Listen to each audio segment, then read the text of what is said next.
টাকা ও রিজিকের সংকটের সমাতে 1 মিনিট এই আমল করে দেখুন আর এই দোয়া পড়ুন।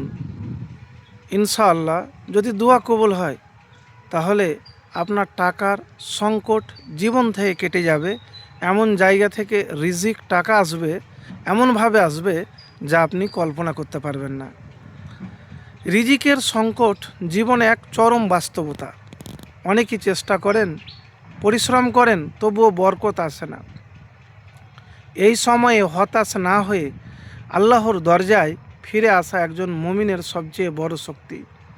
রাসূলুল্লাহ সাল্লাল্লাহু আলাইহি সাল্লাম আমাদের এমন কিছু দোয়া শিখিয়েছেন যা রুজি ও রিজিকের দরজা খুলে দেয়, হৃদয় প্রশান্ত করে আর জীবনে বরকত আনে। তো প্রিয় ভাই, সংকটের সময়তে পরিশ্রম তো করবেনই, কিন্তু পরিশ্রম করার সময়তে এই দোয়া পাঠ করবেন আর এই আমল করবেন। তো আমি 3টি দোয়ার কথা বলবো। কি দোয়া? রব্বি ইন্নি লেমানসালতা ইলাইয়া মিন খয়রিন ফাকির।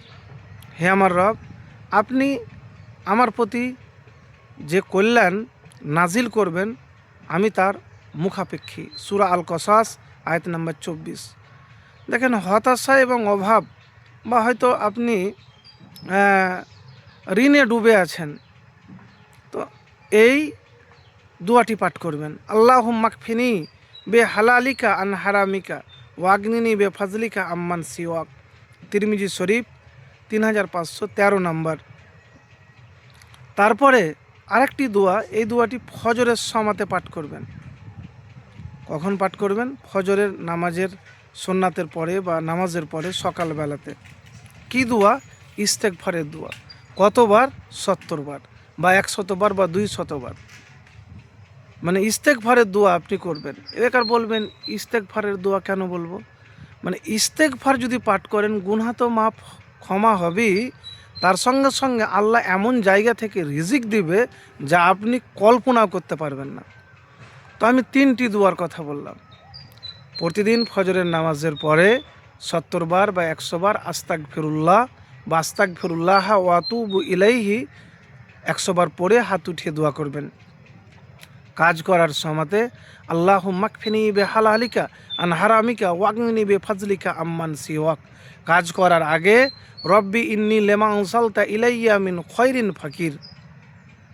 এইভাবে একবার আমল তো করে দেখুন, দেখবেন টাকার সংকট জীবন থেকে দূর হয়ে যাবে।